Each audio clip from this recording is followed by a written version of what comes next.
Hello guys, Anshuman Joshi this side and I am back with a new video. पिछले video में हमने आपको बताया था कि इंडिया जैसे जो 5.5 घंटे आगे है जीएमटी से, तो वो कैलकुलेशन किस हिसाब से होती है, किस हिसाब से हमें निकाल पाते हैं कि इंडिया 5.5 घंटे ही आगे, या फिर हम किसी दूसरे देश का भी टाइम किस तरह से निकाल सकते हैं। वो सारी कैलकुलेशन मैंने आपको पिछले वीडियो में बताई थी। आपने वो वीडियो नहीं देखा, वो भी देख लीजिएगा। और इस वीडियो में हम चलते, इस वीडियो में मैं आपको बताऊँगा इंडियन ड्रेनेज सिस्टम के बारे में, यानी भारतीय अफवाह तंत्र के बारे में।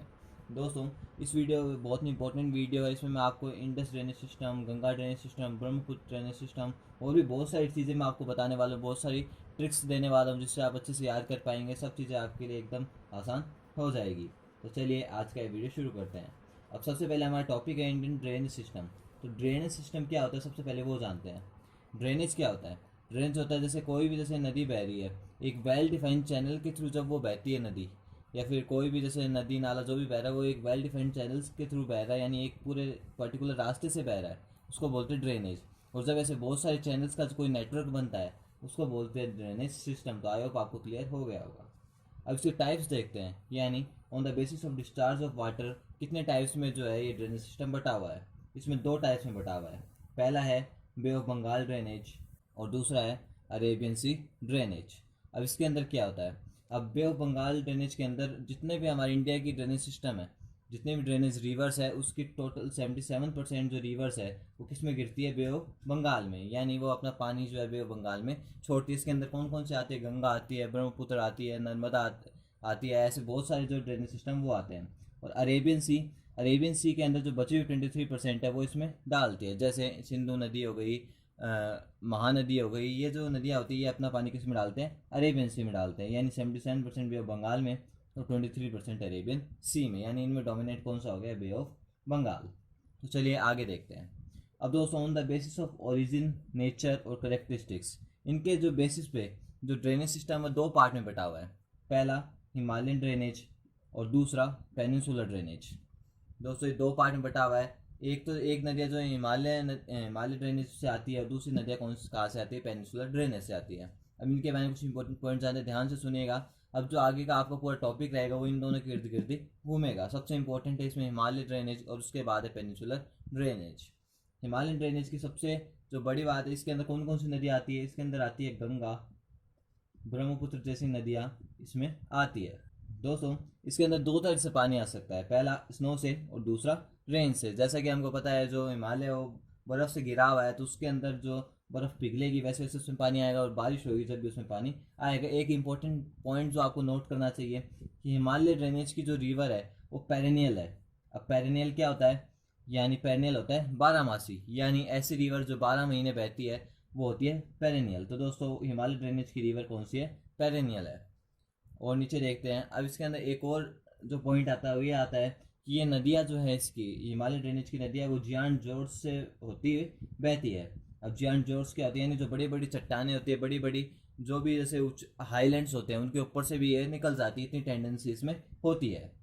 अब चौथा पॉइंट क्या है? ये वी शेप जोर्स बनाते हैं। यानी वी शेप, ये अपनी शेप बना, जैसे मान लीजिए यहाँ से ऐसे बह रहे हैं तो एक कट मार देते हैं यहाँ पे, तो ये जो वी शेप बन जाता है, इसी को ही बोला गया है। तो ये वी शेप बनाती है। ये क्या क्या बनाती है? ये फ्लैट वैली बनाती है, ये डेल्टा बनाती है, ये प्लेन्स बनाती है। तो यानी इन इसकी जो रिवर्स होती है वे सब चीज़ें बनाती हैं। और एक और चीज़, इसका जो रास्ता होता है, जो वे होता है, वो बहुत शानदार होता है। यानी वो अचानक से जो आप कभी भी टर्न ले सकती है। यानी ये रिवर, कई रिवर होती है जिनको टर्न लेने में बहुत टाइम लगता है, इनमें इतनी टेंडेंसी नहीं होती, इनमें टेंडेंसी भी है, फिर भी इतने जल्दी टर्न हो जाते हैं कि 1 सेकंड में, जैसे मान लीजिए इसका नदी का वे ऐसा है तो 1 सेकंड में ऐसे होके हो जाएगी, यानी इस इनको टाइम नहीं लगता। अब दोस्तों सेकंड हमारा पेनिनसुलर ड्रेनेज सिस्टम। इसके अंदर मेन रिवर आती है जैसे चंबल, सिंध, बेतवा, ऐसी नदियाँ जो है इस ड्रेनेज सिस्टम में आती है। और भी बहुत सारी आती है तो हम इसके लिए एटसेट्रा लगा देते हैं। बहुत सारी रिवर्स इसके अंदर आती है। बट नोट करने वाली बात यह है कि हमने देखा था कि ये जो हिमालय ड्रेनेज सिस्टम जो है उसकी नदियाँ पेरेनियल है, यानी 12 मासी है। इसमें नर्मदा और तापी, इन दो नदियों को छोड़ के कोई भी नदी जो है पेरेनियल नहीं है। याद रखिएगा, नर्मदा और तापी को छोड़ के कोई भी नदी पेरेनियल नहीं है, यानी 12 मासी नहीं है, वो बारिश आने पे ही बहती है। दोस्तों अब हमारा नेक्स्ट पॉइंट है कि ये जो है ये प्लेट्यू रीजन से होती हुई गुजरती है। यानी इसकी जो ये नदियाँ हैं ये प्लेट्यू रीजन के होते हुए गुजरती है। अब हमारा नेक्स्ट पॉइंट देखते हैं कि इनका जो कोर्स है यानी इनका जो रास्ता है वो बिल्कुल फिक्स है। ये पॉइंट मैं आपको बता रहा हूँ, आप इसको ध्यान से सुनते हुए चलिएगा कि एक तो ये जैसे इसमें चंबल, सिंध, बेतवा जैसी नदी आती है। सेकंड, नर्मदा और तापी को छोड़ के कोई भी नदी है इसमें बारहमासी नहीं है। तीसरा, कि ये प्लेट्यू से होता हुआ गुजरती है। और चौथी, इसका जो रास्ता है, जो इसका वे है वो फिक्स है, यानी वो उन्हीं रास्तों से गुजरती है। और इनके पास इतनी टेंडेंसी नहीं होती कि ये मोन्डर्स पे से चली जाए या फिर किसी कोई बड़े बड़े पत्थरों पे से बह जाए, इतनी टेंडेंसी इसकी नहीं होती है। और जैसे बड़ी बड़ी जो मेन रिवर्स है इसकी, नर्मदा और तापी, इन दोनों को छोड़ के इसकी बाकी जो नदियाँ वो सारी वेस्ट टू ईस्ट बहती है। दोस्तों ध्यान रखिए, नर्मदा तापी 2 बार आ गया, 2 बार इनके फैक्ट बन गए हैं। जैसे पहला ये बना था कि नर्मदा और तापी को छोड़ के कोई भी नदी बारहमासी नहीं है, पेरेनियल नहीं है। और दूसरा जो फैक्ट है ये बना है कि नर्मदा और तापी को छोड़ के इनकी सारी नदियाँ वेस्ट टू ईस्ट की तरफ बहती है। अब हमारा जो लास्ट पॉइंट है कि वो ये है कि इनका जो जैसे ड्रेनेज जो एरिया होता है, उनका वो बहुत शॉर्ट होता है। यानी बहुत शॉर्ट मतलब कि ये जो हिमालय ड्रेनेज के कंपैरिजन में बहुत शॉर्ट होता है। अब ड्रेनेज एरिया क्या होता है, अब जैसे मैंने आपको बताया है, बहुत सारे जैसे चैनल्स मिलकर ड्रेनेज सिस्टम बनाते हैं, नदियों के बहुत सारे चैनल्स मिलके, तो इनका पूरे का जो एरिया होता है उसको बोलते हैं ड्रेनेज एरिया। तो वो जो है इनका बहुत शॉर्ट होता है। अब दोस्तों मैं फिर से आपको दोनों के जो पॉइंट्स रिवाइज करवा दूँ। हिमालय ड्रेनेज में कौन कौन सी नदी आती है, गंगा, ब्रह्मपुत्र जैसी नदी आती है इसके अंदर। और इसमें पानी कहाँ से आता है, बर्फ़ के पिघलने से पानी आता है और बारिश की वजह से पानी आ जाता है। और ये जो नदियाँ ये बारहमासी होती है, पेरिनियल होती है। फिर ये जियान जोड़ से होती हुई गुजरती है, यानी बड़े बड़े चट्टानों पे से, हाईलैंड्स पे से होती हुई गुजरती है। और ये वी शेप्ड वैलीज बनाती है, वी शेप्ड जो एरिया बनाती है। फिर ये जो है फ्लैट वैलीज, डेल्टास, प्लेन्स, ये सब बनाती है। जब इसके जहाँ जहाँ से गुजरती है वहाँ वहाँ ये ऐसे बनाते हुए चली जाती है। उसका वे जो होता है वो इतना फ्रिक्वेंट होता है कि वो तुरंत जो है अपना किधर भी मूव कर सकती है, इधर भी घूम सकती है, इधर भी घूम सकती है, उसको टाइम नहीं लगता है। पेनिसुलर ड्रेनेज की बात करें तो इसमें चंबल, सिंध, बेतवा जैसी नदियाँ आती है। इसमें नर्मदा और तापी को छोड़ के कोई भी नदी बारहमासी नहीं है। तीसरा, ये प्लेट्यू से होती हुई गुजरती है। चौथा, इसका जो वे है, जो कोर्स है, वो एकदम फिक्स्ड है, वो उसी रास्ते से गुजरती है। फिर ये मोन्डर्स या फिर कोई बड़े बड़े चट्टानों पे से ऊपर से नहीं जा सकती, इसकी इतनी टेंडेंसी नहीं होती, इतना इनका जो है बहाव नहीं होता है। फिर नर्मदा और तापी को छोड़ के बाकी जो सारी नदियाँ हैं वो वेस्ट टू ईस्ट की तरफ बहती है। और लास्ट पॉइंट, इनका जो ड्रेनेज एरिया होता है वो बहुत शॉर्ट होता है। तो दोस्तों ये थी इंपॉर्टेंट बात। अब आगे देखते हैं। अब जैसे एक आपने कई बार सुना होगा, मैं आपको एक एक्स्ट्रा पॉइंट आप लिख सकते हैं, एक्स्ट्रा पॉइंट मैं आपको बता रहा हूँ। इसके अंदर क्या है, आपने कई बार सुना होगा कि जो कोसी रिवर है ना, वो अपना रास्ता फ्रिक्वेंटली चेंज करती रहती है, यानी वो अपना रास्ता चेंज कर लेती है। इसको सोर ऑफ बिहार भी बोलते हैं, यानी बिहार का शोक भी बोलते हैं। वो क्यों बोलते हैं मैं आपको बताता हूँ। दोस्तों ये जो क्या आती है, ये पहाड़ों पे से आती है नदी। कोसी जो रिवर है वो पहाड़ों पे से आती है। जैसे मान लीजिए ये पहाड़ है और यहाँ से नदी बहती हुई आ रही है। अब यहाँ से जैसे ऊपर से नीचे आती है तो ये अपने साथ बहुत सारे पत्थर लेके आती है। अब जैसे यहाँ पे आके, जैसे इसका नीचे लैंड आ गया, जैसे मान लीजिए ये लैंड आ गया, तो जैसे यहाँ पे आती है तो ये जो पत्थर है उसको यहाँ पे छोड़ देती है।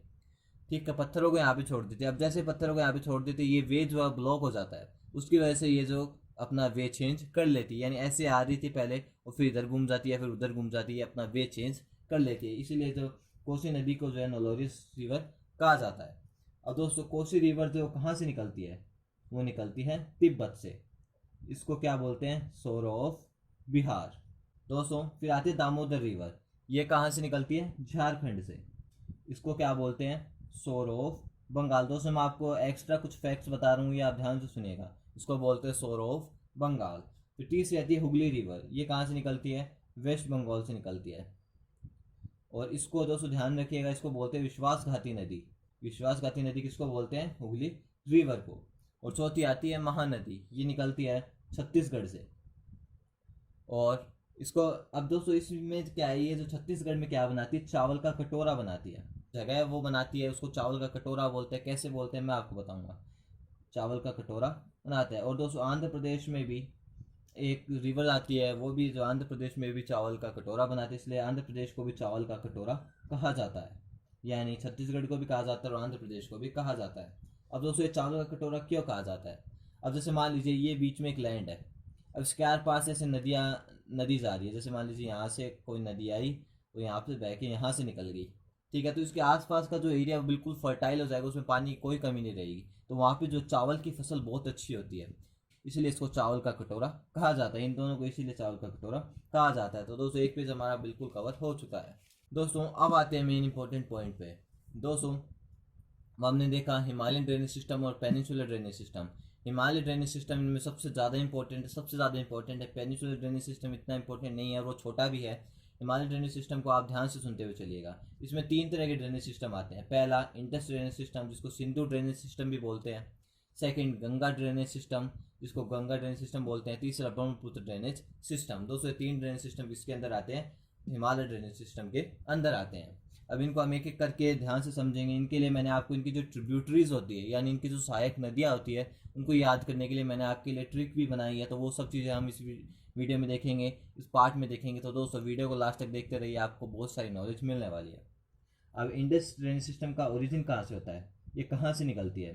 तो दोस्तों ये कैलाश माउंटेन रेंज के बोखरचू ग्लेशियर से निकलती है।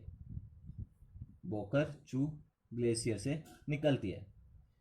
दोस्तों अब इसका नाम क्या है? तिब्बत में इसको क्या बोलते हैं? तिब्बत में इसको बोलते हैं सिंगी खम्बान, और इंडिया में इसको बोलते हैं सिंधु। हर एक पॉइंट दोस्तों एक फैक्ट है, तो सबको याद करते हुए चलिएगा, ध्यान से देखिएगा। इसकी ड्रेनेज सिस्टम की जो टोटल लेंथ है वो है 11,65,000 स्क्वायर किलोमीटर। और दोस्तों इंडिया में इसके ड्रेनेज सिस्टम की लंबाई है 3,21,289 स्क्वायर किलोमीटर। ये ध्यान से देखते हुए चलिएगा, एक एक चीज़ आपको ध्यान रहनी चाहिए। इतना इसके ड्रेनेज सिस्टम की इंडिया में लंबाई है। और अब इसकी रिवर कितनी लंबी है, यानी ये तो हमने पूरे ड्रेनेज सिस्टम की बात करी, यानी इसकी सहायक नदियों को मिला के और बाकी सब चीज़ों को मिला के हमने ड्रेनेज सिस्टम की बात करी। और इस रिवर की कितनी लंबाई है? इस रिवर की लंबाई है 2880 किलोमीटर। और इंडिया में ये रिवर कितनी लंबाई में बहती है? तो वो बहती है 1114 यानी 1114 किलोमीटर में, या फिर 1114 किलोमीटर में। और हमने एक इम्पोर्टेंट चीज़ भूल गए कि इसकी इंडिया में एंट्री कहाँ से होती है। तो वो होती है दोस्तों दमचोक नामक जगह से। ये दमचोक नामक जगह से जो है इंडस ड्रेनेज सिस्टम की या फिर इंडस रिवर की इंडिया में एंट्री होती है। तो ये इसके बारे में कुछ इंपॉर्टेंट पॉइंट थे, कुछ फैक्ट्स थे जो आपको याद करने चाहिए। अब दोस्तों इसके हम देखते हैं राइट हैंड ट्रिब्यूटरीज और लेफ्ट हैंड ट्रिब्यूटरीज। तो उसके लिए मेरे पास आपके लिए एक ट्रिक है। अब जैसे राइट हैंड के लिए मेरी ट्रिक है अलग है और लेफ्ट हैंड के लिए अलग है। राइट हैंड के लिए है ध्यान से सुनिएगा, काकून है तो दाएं हाथ से गिसबावा को शोक हुगो। क्या है दोस्तों? ये थोड़ा सा आप राजस्थानी लैंग्वेज में लेके देख सकते हैं। काकून है तो दाएं हाथ से गिसबाबा को शूक होगो। ये आपको स्क्रीन पे भी दिख रही होगी। ये दोस्तों ये ट्रिक है। अब जैसे इसमें का से क्या होगा? का से होगा काबुल, कू से होगा कुर्रम, तो न से होगा नुब्रा। दोस्तों एक एक रिवर इंपॉर्टेंट है, ध्यान से देखिएगा। तो से होगा तोची। दोस्तों दाएं हाथ से मैंने खाली लाइन जोड़ने के लिए करा था, जिससे आपको याद रह जाए कि ये दाएं हाथ यानी राइट हैंड की ट्रिब्यूटरी रिवर है। फिर सै से आ जाएगा संगर, गी से आ जाएगा गिलगिट, सै से आ जाएगा स्वाद, वाबा से आ जाएगा विबोआ, को से दोस्तों मैंने लाइन जोड़ने के लिए करा था। शोक से हो जाएगा शोक, टू से हो जाएगा हुंजा, और गो से हो जाएगा गोमल। दोस्तों ये सारी रिवर्स मोस्ट इंपोर्टेंट, आपने एक ट्रिक के माध्यम से इनको बहुत आसानी से याद कर लिया। अब हमारे लेफ्ट हैंड की देखते हैं। लेफ्ट हैंड की हमारी ट्रिक है दाशीजा सवाची राजे। उसके साथ एक और नदी है, वो हम लास्ट में बता देंगे आपको। दाशीजा सवाची राजे, ये जो है इसकी ट्रिक है। अब ये देखते हैं कैसे होगा। दा से हो जाएगा द्रास, शी से हो जाएगा शिगार, जा से हो जाएगा जास्कर, सै से हो जाएगा सतलुज, वा से हो जाएगा व्यास, ची से हो जाएगा चेनाब, रा से हो जाएगा रावी, झे से हो जाएगा झेलम। और दोस्तों जो एक एक्स्ट्रा है वो है गास्टिंग। तो दोस्तों ये रिवर जो है याद होगा। अब दोस्तों हमने नीचे दिख रखा है पंचनद।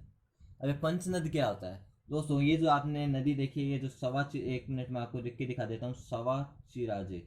दोस्तों ये जो हमने लास्ट वाली जो 5 नदियाँ हैं, सै वा ची राजे, यानी सतलुज, व्यास, चिनाब, रावी, झेलम, इन 5 नदियों को जो है पंचनद कहा जाता है। इसके बहुत बार क्वेश्चन आता है, ये पूछा जाता है कि कौन कौन सी नदियों को पंचनद कहा जाता है, या फिर कौन कौन सी नदियाँ आती है पंचनद के अंदर। इस हिसाब से आपको घुमा के जो है क्वेश्चन दे दिया जाता है। फिर कभी ऑब्जेक्टिव टाइप क्वेश्चन में आ जाता है कि इनमें से कौन सी नदी पंचनद का पार्ट है या फिर पार्ट नहीं है। तो उस हिसाब से आपको दोस्तों देख के बताना पड़ेगा। उसके लिए मैंने आपको याद करने के लिए ट्रिक दिया है सवा चिराजे। ये अगर ट्रिक आप याद रख लेंगे तो आपको पंचनद के नाम याद रह जाएंगे। तो हमने एक जो इंडस ड्रेनेज सिस्टम अच्छे से समझ लिया है। अब हम चलते हैं हमारे गंगा ड्रेनेज सिस्टम की तरफ। दोस्तों ये गंगा जो रिवर है वो लार्जेस्ट रिवर है इंडिया की। ध्यान से सुनिए, गंगा रिवर इंडिया की लार्जेस्ट रिवर है। यहाँ तक ठीक है। अब इस रिवर की टोटल लेंथ कितनी है? लार्जेस्ट रिवर तो इसकी टोटल लेंथ कितनी है? वो है दोस्तों 2525 किलोमीटर, यानी 25 किलोमीटर। आपको याद करने में आसानी होगा दोस्तों। अब जो इसका ड्रेनेज सिस्टम है उसकी टोटल लेंथ कितनी है, वो है दोस्तों 10.631 लाख किलोमीटर स्क्वायर। ये जो दोस्तों ये जो एरिया है इसके ड्रेनेज सिस्टम की लंबाई है, यानी 10.631 लाख स्क्वायर किलोमीटर ये इसकी ड्रेनेज सिस्टम की लंबाई है। और इंडिया में ये कितना आता है, इंडिया में इसका कितना पार्ट आता है, वो आता है 8.61 लाख स्क्वायर किलोमीटर। ये आता है इसमें इंडिया का पार्ट दोस्तों। अब एक आपको ध्यान में रखनी है, ये इंडिया का 25% एरिया कवर करती है। बहुत बड़ी बात है, इंडिया का 25% एरिया कवर करती है। इंडिया की टोटल जो एरिया कितना है, हमने आपको पिछले वीडियो में दोस्तों जैसा कि मैंने आपको बताया था कि पिछले वीडियो मैंने आपको वो टाइम कैलकुलेशन बताई थी, बट उससे पहले मैंने 10-15 मिनट के लिए आपको इंडिया का एक बहुत बेसिक नॉलेज भी दिया था, एक्स्ट्रा नॉलेज दी थी, जिसके अंदर मैंने फैक्ट्स वगैरह बताए थे बहुत। अगर आपको टाइम जोन वाली कैलकुलेशन भी नहीं देखनी है तो अगर आप फिर भी वो वीडियो देख लीजिए। शुरुआत में आपको बेसिक चीज़ें ही अगर आप देख लेंगे तो आपको बहुत चीज़ें समझ में आ जाएंगी। तो दोस्तों उस वीडियो में हमने देखा था कि इंडिया का जो टोटल एरिया है वो है 32,87,263 स्क्वायर किलोमीटर। ये जो दोस्तों इंडिया का टोटल एरिया है, तो दोस्तों इसमें से 8 लाख जो है वो 32 लाख का 25% हो गया। इस हिसाब से दोस्तों इंडिया का 25% एरिया कवर करती है, जो कि एक बहुत बड़ी बात है। अब दोस्तों इसका ओरिजिन देखते हैं। सब बोलते हैं गंगोत्री से इसका ओरिजिन होता है, गंगोत्री से होता है, बट जो हमारा जो जियोग्राफिकली अगर अपन देखें तो इसका होता है गंगोत्री ग्लेशियर से दोस्तों। गंगोत्री से निकलती है भागीरथी रिवर, और शतोपंत ग्लेशियर से निकलती है अलकनंदा रिवर। ये दोनों आके मिलती है देवप्रयाग में, और वहां से जो निकलती है उसको बोलते हैं गंगा रिवर। अगर अपन जियोग्राफिकल देखें तो गंगोत्री जो ग्लेशियर है, बहुत इंपॉर्टेंट चीज़ है याद रखना। गंगोत्री ग्लेशियर से निकलती है भागीरथी नदी, और फिर शतोपंत ग्लेशियर से निकलती है अलकनंदा नदी। ये दोनों आके देवप्रयाग में मिलती है, और वहाँ से जो निकलती है उसको बोलते हैं गंगा नदी। अब इसके वे की बात करें कि कहाँ कहाँ से गुजरती है, तो पहले देवप्रयाग से निकलती है, जैसे कि हमने आपको ऊपर बताया अभी। देवप्रयाग से फिर ये जाती है यूपी में, यूपी से फिर ये जाती है बिहार में, बिहार से फिर ये जाती है झारखंड में, झारखंड के बाद ये जाती है वेस्ट बंगाल में, वेस्ट बंगाल के बाद ये जाती है बांग्लादेश में, जहाँ पे इसको पद्मा नाम से जानते हैं। और उसके बाद दोस्तों लास्ट में चल जाती है बे ऑफ बंगाल में, यानी फिर ये बे ऑफ बंगाल में जाके गिर जाती है, जो कि हमने शुरुआत में देखा था कि 77% रिवर्स में से एक रिवर गंगा भी थी। तो अब देख लीजिए दोस्तों कितना एक नॉलेजेबल वीडियो है, आपको कितने फैक्ट्स जानने को मिल रहे हैं। अब इसकी जो ट्रिब्यूटरीज की बात करें, लेफ्ट हैंड ट्रिब्यूटरीज की बात करें, उसकी जो ट्रिक है वो है बाग में गंगा और गोमती का घाघरा गंडक कोस है। दोस्तों ये एक ट्रिक है, थोड़ी फनी ट्रिक है, आप इसको लेकर चल सकते हैं। बाग से आ जाएगा बागमती, मैं से आ जाएगा महानंदा, गंगा से आ जाएगा रामगंगा, और से कुछ नहीं आएगा, मैंने लाइन जोड़ने के लिए आपके लिए बनाई थी। गोमती से आ जाएगा गोमती, का से दोस्तों कुछ नहीं आएगा, घाघरा से आ जाएगा घाघरा रिवर, गंडक से आ जाएगा गंडक नदी, और कोसी से आ जाएगा कोसी नदी। दोस्तों कितनी आसान ट्रिक है, बाग में गंगा और गोमती का घाघरा गंडक कोस है। दोस्तों एक पूरी एक ट्रिक है, इसमें आपको कौन कौन सी नदियाँ आ गई, बाग से आ गई बागमती, मैं से आ गई महानंदा, गंगा से आ गई रामगंगा, गोमती से आ गई गोमती, घाघरा से आ गई घाघरा, गंडक से आ गई गंडक, और कोसी से आ गई कोसी। अब जो राइट हैंड की ट्रिब्यूटरीज है वो देखते हैं। उसमें दोस्तों दो ही ट्रिब्यूटरीज है, एक तो सोन रिवर और एक यमुना रिवर। ये दोनों ही जो है ट्रिब्यूटरी, यमुना जो है इस गंगा की सबसे बड़ी ट्रिब्यूटरी है, ये आपको याद रखनी है। अब ये यमुना की जो 4 ट्रिब्यूटरीज है उसके बारे में हम जान लेते हैं। उसके लिए भी एक ट्रिक है, बेसी चक। दोस्तों बे से आ जाएगी बेतवा, सी से आ जाएगी सिंध, च से आ जाएगी चंबल, और कै से आ जाएगी केन। 4 यमुना की ट्रिब्यूटरीज है। तो अब हमारा इंडस ड्रेनेज सिस्टम के साथ साथ गंगा ड्रेनेज सिस्टम भी हो गया है। अब बारी आती है हमारे ब्रह्मपुत्र ड्रेनेज सिस्टम की। तो दोस्तों अब बारी है हमारे ब्रह्मपुत्र ड्रेनेज सिस्टम की। इसके ओरिजिन कहाँ से होता है, ये कहाँ से निकलती है, ये निकलती है तिब्बत प्लेट्यू से। तिब्बत प्लेट्यू में कौन कौन से ग्लेशियर से निकलती है, ग्लेशियर का नाम ध्यान से सुनिएगा, बहुत इंपॉर्टेंट है और बहुत अटपटा सा भी है। एक है यारलुंग, एक है चेमा युंगडुंग, और तीसरा है आंगसी। ये नाम थोड़े अजीब से हैं, यारलुंग, चेमा युंगडुंग और आंगसी। ये जो 3 इसके ग्लेशियर से निकलती है। अब तिब्बत में इसको क्या बोलते हैं, तिब्बत में इसको बोलते हैं सांगपो, और इंडिया में इसको बोलते हैं ब्रह्मपुत्र। और दोस्तों जब ये बाद में जाके बांग्लादेश में चल जाती है, वहाँ पे इसको क्या बोलते हैं, वहाँ पे इसको बोलते हैं जमुना। अब और थोड़ा सा देखते हैं। अब इसका वे के बारे में बात करें कि ये कहाँ कहाँ से निकलती है, तो ये तिब्बत, सबसे पहले तिब्बत से निकलती है, जहाँ पे इसको सांगपो बोलते हैं। उसके बाद ये इंडिया में एंटर करती है। इंडिया में एंटर करने के बाद ये कहाँ से एंटर करती है, अरुणाचल प्रदेश से एंटर करती है। अरुणाचल प्रदेश के बाद फिर ये बे ऑफ बंगाल में जाके गिर जाती है। यानी दोस्तों इसका वे ज़्यादा बड़ा नहीं है, तिब्बत से ये इंडिया में अरुणाचल प्रदेश के थ्रू एंटर करती है और फिर बे ऑफ बंगाल में चली जाती है। इसका इतना सा वे है। अब इसके टोटल लेंथ कितनी है इस पूरी रिवर की, तो रिवर की लेंथ है 2900 किलोमीटर। ध्यान से सुनिएगा, रिवर की लेंथ है 2900 किलोमीटर। अब तिब्बत में कितना है हमने देख लिया, ये तिब्बत में से भी निकलती है, फिर इंडिया में भी आती है, फिर अरुणाचल प्रदेश से बांग्लादेश में जाती है, बांग्लादेश के बाद बे ऑफ बंगाल में गिर जाती है। तो इसमें बांग्लादेश में भी इसका कुछ ना कुछ एरिया होगा, इंडिया में कुछ ना कुछ एरिया होगा, तिब्बत में भी कुछ ना कुछ एरिया होगा। तो तिब्बत में इसका सबसे ज़्यादा एरिया है जो है 1700 किलोमीटर, और इंडिया में इसका 900 किलोमीटर एरिया है, और बाकी के जो बचे हुए 300 किलोमीटर एरिया है वो इसका कहाँ पे है, बांग्लादेश में है। तो ये आपका क्लियर हो गया, यानी 2900 किलोमीटर में से 1700 किलोमीटर ये तिब्बत में बहती है, 900 किलोमीटर इंडिया में बहती है और 300 किलोमीटर बांग्लादेश में बहती है। अब इसके ड्रेनेज सिस्टम की बात करें, टोटल एरिया की, टोटल लेंथ की, तो दोस्तों इसके ड्रेनेज सिस्टम का टोटल एरिया है 5,80,000 स्क्वायर किलोमीटर, इसके जो है टोटल एरिया है। अब इंडिया में इसका कितना एरिया है, 1,94,413 स्क्वायर किलोमीटर जो है इसका एरिया है वो इंडिया में पड़ता है। यानी आप ध्यान से देखिएगा, इसका total area 5,80,000 square kilometre, India में पड़ता है 1,94,413 स्क्वायर किलोमीटर। यहाँ तक क्लियर है। अब इसमें जैसे आप ट्रिब्यूटरीज की बात करें तो इसके लेफ्ट हैंड में ट्रिब्यूटरीज कौन कौन सी है, राइट हैंड में कौन कौन सी है। इसके लिए जैसे लेफ्ट के लिए मैंने आपकी एक ट्रिक बनाई है जो है लो दीदी धन। अब लो दीदी धन से कौन कौन सी आती है, जैसे लो से आ जाएगी लोहित, दी से आ जाएगी दिबांग जिसको दिसांग भी बोलते हैं, फिर आ जाएगी दी से आ जाएगी बूढ़ी दिहिंग, बूढ़ी दिहिंग, और धन से आ जाएगी धनसरी। ये 4 नदी जो इसमें आई कौन कौन सी, लोहित, दिबांग जिसको दिसांग भी बोलते हैं कहीं कहीं, और दी से आ जाएगी बूढ़ी दिहिंग, और फिर आ जाएगी धनसरी। ये 4 रिवर जो इसके लेफ्ट हैंड ट्रिब्यूटरीज है। अब राइट हैंड ट्रिब्यूटरीज के लिए एक दूसरी ट्रिक है जो है माँ सुबह 30 कोस दूर काम है। अब उसकी ट्रिक है, माँ से आ जाएगा मानस, सुबह से आ जाएगा सुबनसरी, 30 से आ जाएगा तीस्ता, कोश से आ जाएगा संकोश, दूर से मैंने लाइन जोड़ने के लिए करा था, और काम से आ जाएगा कामेंग। दोस्तों ये नदियाँ जो है आपके राइट हैंड ट्रिब्यूटरीज है। यानी अब हमने तीनों चीज़ें कर ली, हिमालय ड्रेनेज सिस्टम की हमने तीनों पढ़ ली, इंडस भी पढ़ लिया, गंगा भी पढ़ लिया, ब्रह्मपुत्र भी पढ़ लिया हमने, यानी हिमालय ड्रेनेज सिस्टम पूरा अच्छे से पढ़ लिया। आई होप आपको समझ में आया होगा। अब हमारे एक जो छोटा सा है पेनिनसुलर ड्रेनेज सिस्टम, उसके बारे में थोड़ा पढ़ते हैं, वो बहुत छोटा है, उसमें ज़्यादा चीज़ें नहीं हैं। अब दोस्तों हमारा नेक्स्ट जो है वो है पेनिनसुलर ड्रेनेज सिस्टम। हमने हिमालय ड्रेनेज सिस्टम पूरा अच्छे से पढ़ लिया है, अब पेनिनसुलर ड्रेनेज सिस्टम की बारी है। अब इसमें जैसे ये रिवर्स है, इसकी ये याद करने के लिए ट्रिक बनाई, आपके लिए 2 ट्रिक बनाई। एक ट्रिक में इतनी सारी रिवर्स याद करना पॉसिबल नहीं था, इसलिए 2 ट्रिक बनाई। पहली ट्रिक है मम्मा ताता पोपो पैपे करे, ये एक ट्रिक है, मम्मा ताता पोपो पैपे करे, ये एक ट्रिक है दोस्तों, आपको स्क्रीन पे भी दिख रही होगी।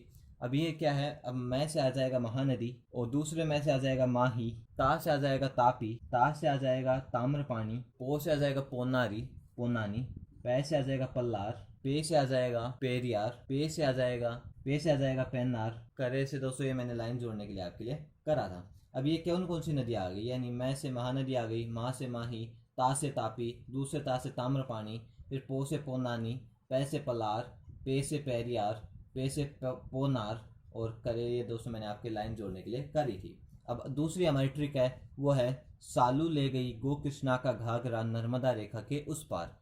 यह है सालू ले गई गो कृष्णा का घाघरा नर्मदा रेखा के उस पार। ये दोस्तों ट्रिक है, सा से आ जाएगी साबरमती, लू से आ जाएगा लूनी, ले गई से हो जाएगा वह गई, गो से हो जाएगा दोस्तों गोदावरी, कृष्णा से हो जाएगा कृष्णा, का से हो जाएगा कावेरी। सारी इंपॉर्टेंट नदियां हैं। घाघरा से हो जाएगा घग्गर। हमने देखा था कि घाघरा नदी जो है वो दूसरे ड्रेनेज सिस्टम की किसकी, आप मुझे कमेंट बॉक्स में बता सकते हैं।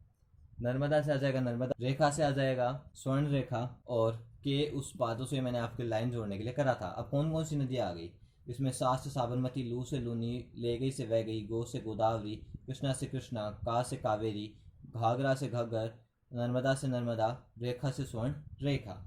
टोटल कौन कौन सी नदियाँ हो गई, महानदी, माही, तापी, ताम्रपानी, पोनानी, पलार, पेरियार, पेन्नार, साबरमती, लूनी, वैगई, गोदावरी, कृष्णा, कावेरी, घग्गर, नर्मदा, स्वर्ण रेखा।